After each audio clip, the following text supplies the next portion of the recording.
Hi, this is Kelly from Patika Kelly and Play Learn Talk, and in today's video we're going to be talking about drag and drop zone games and one big issue you might be encountering when you're trying to create an activity just like this one. So in this activity I have a bear, he is holding an equation, and the solution to the equation is going to let the student know which pie to feed the bear. So we have a conditional link down at the bottom. It is our submit button. We also have one on the top right side that's from Boom, okay?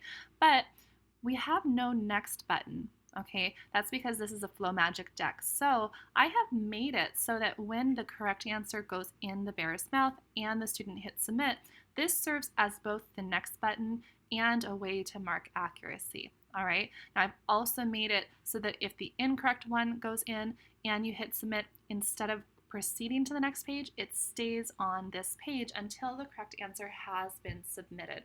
So if this is something that you want to learn how to do, stay tuned. We're going to find out how to do it. So I'm going to demonstrate it first, then we're going to look at a page that it does not work on, and you can let me know if this is actually what's happening to you. Then we'll jump right into the Boom workstation, and I'm going to show you how to fix the problem. It's a really simple solution. All right, so let's go ahead and put the incorrect answer in. Hit submit.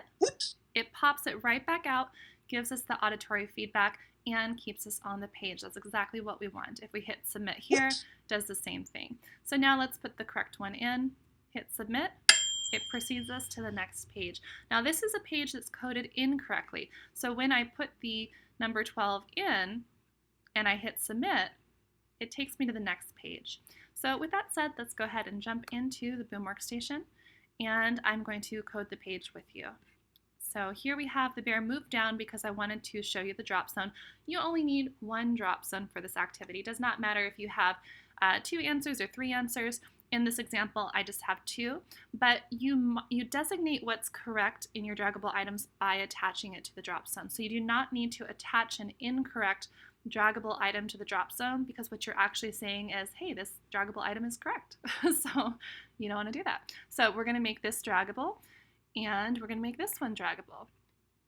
All right, so they're both draggable. We're going to only attach this answer to the drop zone.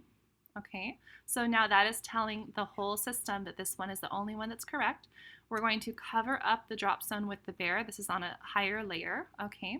And then I want to make sure, I'm going to click on both of these and just double check that they both go back to the rear, okay? So now this is where we have our submit button. This has been coded correctly already. So I'm actually going to just point out the features. So we have it linked to next. In order to have that link, you need to make sure you're in FlowMagic. Okay, so once that's done, you will have the opportunity to have the link, okay? So you're going to hit link to next right here, and then it's going to have this option, conditional link, question mark, and you want to have a conditional link, so you're going to make sure that that is checked. Okay, so it should be checked like this. When it's unchecked, it gives you no other option. It just is a navigation button.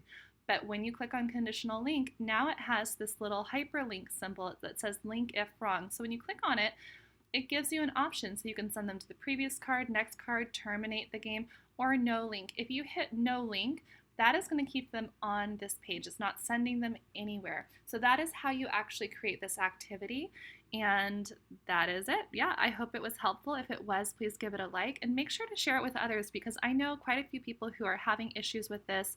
And I hope this will really be helpful for them and for you. All right, I will see you in the next video. Subscribe if you want daily videos on how to create game-based learning activities, especially Boom cards.